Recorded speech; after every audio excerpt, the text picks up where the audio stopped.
30 வாசிங்க.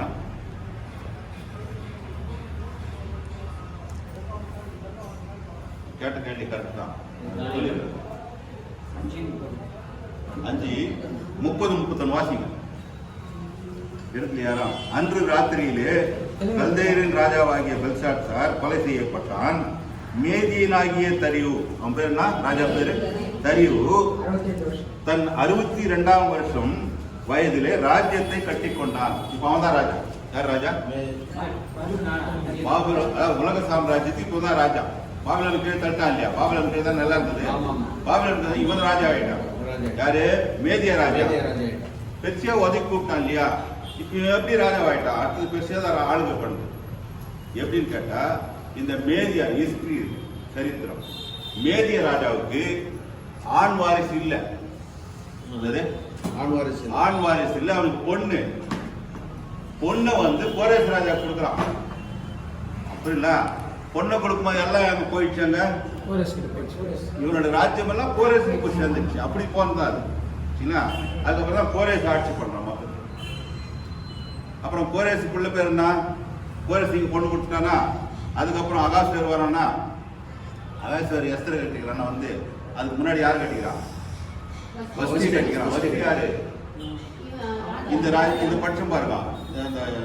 5ஆம் அதிகாரத்துல அன்று ராத்திரியிலே கல்தேயர் ராஜாவாகிய பெல்ஷாத்சார் கொலை செய்யப்பட்டான். பெல்ஷாத்சாருடைய பொண்ணுதான் அகாஸ்வேர் கட்டிக்கிறான், வஸ்தியை கட்டிக்கிறான். அந்தமான பண்ண சப்ஜெக்ட் வேற போயிட்டு இருப்பார். அந்தமான என்ன பண்ணிட்டாங்க, ராஜ்யத்துக்கு கூப்பிட்ட உடனே இருக்கணும்னா எங்க தாத்தா கிட்ட அடிமையாக தானே வேணுமா? அப்போ அவங்க தான் அடிமை தான். இப்பதானே மேதிய பிரச்சனை வந்துச்சு. இவனுக்கு மத்தியில் நான் வந்து நிக்கிறதா இருந்தா அவமானப்படுத்திட்டு நின்னான். அதுக்கப்புறம் தான் அவளை தள்ளிட்டு வஸ்தி எஸ்தர். சரி, அது போட்டாங்க. சப்ஜெக்ட் போயிட்டு இருக்கு. இப்போ யாரு பீரியட் இருக்குது? இப்போ கோரேஸ் ராஜா இது எஸ்ரா வாசி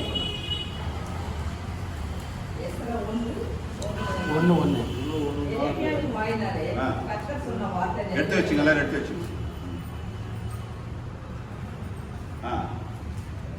கர்த்தர் சொன்ன வார்த்தை நிறைவேறும்படி பெர்சியாவின் ராஜாவாகிய கோரேசுடைய 1ஆம் வருஷத்திலே கர்த்தர் பெர்சியாவின் ராஜாவாகிய கோரேசின் ஆவியை ஏவினாலே அவன், பரலோகத்தின் தேவனாகிய கர்த்தர் பூமியின் ராஜ்யங்களை எல்லாம் எனக்கு தந்தருளி யூதாவில் உள்ள எருசலேமிலே தமக்கு ஆலயத்தை கட்டும்படி எனக்கு கட்டளையிட்டிருக்கிறார். அவருடைய ஜனங்கள் எல்லாரிலும் அவனோடு அவருடைய தேவன் இருப்பாராக. அவன் யூதாவில் உள்ள எருசலேமுக்கு போய் இஸ்ரவேலின் தேவனாகிய கர்த்தருடைய ஆலயத்தை கட்ட கடவன். எருசலேமில் வாசம் பண்ணுகிற தேவனே தேவன். அந்த ஜனங்களில் மீதியா இருக்கிறவன் எவ்விடத்தில் தங்கியிருக்கிறானோ அவ்விடத்தில் ஜனங்கள் எருசலேமில் உள்ள தேவனுடைய ஆலயத்துக்கென்று அவனிடத்தில் உற்சாகமாய் காணிக்கை கொடுத்து அனுப்புகிறது நன்றி. அவனுக்கு பொன் வெள்ளி முதலிய திரவியங்களையும் மிருக ஜீவன்களையும் கொடுத்து உதவி செய்ய வேண்டும் என்று பெர்சியாவின் ராஜாவாகிய கோரேஸ் அறிவிக்கிறார் என்று தன் ராஜ்யம் எங்கும் எழுதி அனுப்பி விளம்பரம் பண்ணினார். படிக்கும்போது பைபிள் பார்க்கணும். இப்போ கோரேஸ் ராஜா என்ன பண்ணிட்டாரு? கட்டளை கொடுத்து விளம்பரம் பண்ணிட்டாரு. இப்போ இந்த இங்கிருந்து சிறைப்பட்டு போன யூதர்கள் எல்லாம் எங்க வந்து கட்டலாம்? தேவாலயத்துக்கெல்லாம் பயன்படுத்தி கொடுத்தாரு. எரேமியாவுடைய தீர்க்க தரிசனம் நிறைவேறிச்சாங்க. நிறைவேறின தீர்க்க தரிசனத்தை வேற மாற்றி மாற்றி பேசக்கூடாது. ரெண்டாவது அது வேற மாதிரி எடுத்துட்டு போயிட்டு அது நிறைவேறிச்சு. அதுக்கப்புறம் இங்க 70 வருஷம் ஆயிடுச்சு இல்ல, நம்மளை வந்து வேற ஊருக்கு போசனை போகுமா? செட்டில் ஆயிட்டோங்க. இங்கதான் ஆதார் கார்டு இந்த கார்டில் எங்க போது மாத்திக்கிறது எல்லாம் வந்து கேஸை மாத்தினதுலாம் வருது இல்லையா? இன்னும் எங்க எப்படி தள்ளிடலாம் அப்படின்னு வருது. அது மாதிரி இந்த 70 வருஷம் போனோடனே யூதர்கள் நிறைய பேர் அங்கேயே செட்டில் ஆயிட்டாங்க. அதில் வேற கோரேஸ் ராஜா பீரியட் வந்தோடனே இவங்க கொஞ்சம் மேல உயர்த்தப்பட்டாங்க. அப்போ வரவங்கெல்லாம் வந்தான்னு சொல்லும் போது அது ஏற்கனவே நடத்தினோம். முதல்ல எருசலேமுக்கு வந்து யார் வராங்க? யார் தலைமையில வராங்க? ஃபர்ஸ்ட் டைம் யார் தலைமையில வராங்க? 50,000 பேர் வராங்க. 50,000 பேர் யார் தலைமையில் வராங்க? அன்னைக்கு நீங்க தான் பதில் சொன்னீங்க. நான் மறந்துட்டீங்க. கரெக்டாக நீங்க தான் அன்னைக்கு சொன்னீங்க. யார் தலைமையில் வராங்க?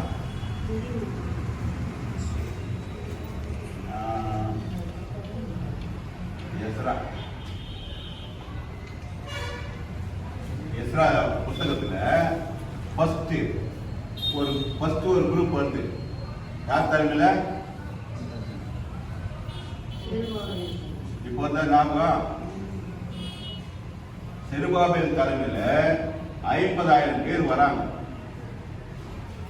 அங்கிருந்து வராங்க. புருஷர்கள் மட்டும் வராங்க, பொம்பளைங்க இல்லை, புருஷர்கள் மட்டும் வராங்க. வந்த பிறகு எதுக்கு வராங்க? இங்க என்ன சொல்லி கோரேஸ் என்ன சொல்றாரு? நீங்க போய் தேவாலயத்தை கட்டுறாங்க. வராங்க, கட்டுறாங்க. அவங்க கொஞ்சம் பிரச்சனைலாம் வருது, அதெல்லாம் படிச்சு பார்த்து பிரச்சனை வருது. அதுக்கப்புறம் அதை நிறுத்திடுறாங்க. அவங்க எல்லாம் மறுபடியும் என்ன பண்றாங்க? கட்டுறாங்க. அந்த நேரத்தில் தான் தீர்க்கதரிசிங்க வராங்க. ஆகாய் சகரியா தீர்க்கதரிசி. ஆகாய் தீர்க்கதரிசி சொல்லும்போது நீ ஆண்டவர் சொல்லிக்கிறார், நீ கட்டுங்கன்னு மனசை தேத்துற. அந்த தீர்க்கதரிசி எங்க வருது? அங்க இணையுது. இப்படி இவங்கெல்லாம் கட்ட பிறகு ஒரு 56 வருஷம் போகுது. இது இவங்க வந்துட்டு பிறகு 56 வருஷம்லாம் இருக்கு. கொடுத்தா கன்ஃபியூஷன் கொடுக்கலாம். ஒரு 56 வருஷம் போது யார் வர செகண்ட் டைம் ஏற்கனவே நான் சொல்லிட்டேன். மத்தேயுக்காக எட்டினாரு. எஸ்ரா வராது. ஒரு 2000 பேர் கூட வராங்க. 2000 பேர் வராங்க. 2வது டைம் வரும்போது யார் வராரு? எஸ்ரா. ஃபர்ஸ்ட் டைம் செருபாபேல் வராங்க. இந்த 56 வருஷத்துல இவங்க தேவாலயத்தை கட்டி முடிச்சிடுறாங்க. அது தேவாலயத்தை கட்டி முடிச்சுட்டு பிரதர்ஷனம் கூட நடந்துருக்கு. எஸ்ரா படிச்சு தான் புரியும். அதுக்கப்புறம் இது வர 2000 பேர் சேர்ந்து வராது. 2000 பேர் சேர்ந்து வரும்போது இங்க ஆலயத்தை கட்டிட்டாங்க. ஜனங்க சரியில்லை. எங்க ஜனங்க சரியில்லைன்னா இங்க யார் வந்தாங்க? 50,000 ஆண்கள் மட்டும் வந்தாங்க. இவங்க என்ன பண்ணாங்க? ஏற்கனவே இங்க யார் இருக்கிறாங்க? பாபிலோன்ல யார் இருக்கிறாங்க? இது எருசலேம்ல யார் இருக்கிறாங்க? இப்போ நேபுகாத்நேச்சர் இவங்களெல்லாம் சிறைப்படுத்தி எடுத்துட்டு போய் யார் எட்டு வந்து நிரப்பிட்டா? யூதர் இல்லாத ஜனங்க இருக்கிறாங்க. இப்போ வேற ஜனங்கிறாங்க, புறஜாதி மக்கள் இருக்கிறாங்க, வாழ்ந்துருக்கிறாங்க. இவங்க எல்லாரும் போயிட்டாங்க. இப்போ அங்கிருந்து ஆண்கள் வந்த பிறகு இவங்க என்ன பண்ணிக்கிறாங்க? இந்த ஆதியாகம் 6ஆம் அதிகாரம் நடந்தது பாருங்க. தேவதூதர்கள் வந்து அந்த மாதிரி இவங்க என்ன பண்ணாங்க? அந்நிய பெண்களை கல்யாணம் பண்ணிக்கிறாங்க. ஏற்கனவே பனிஷ்மெண்ட்டே பேரு வந்துடுச்சு இல்லையா? எஸ்ரா வந்து இங்க சீர்திருத்துறாரு.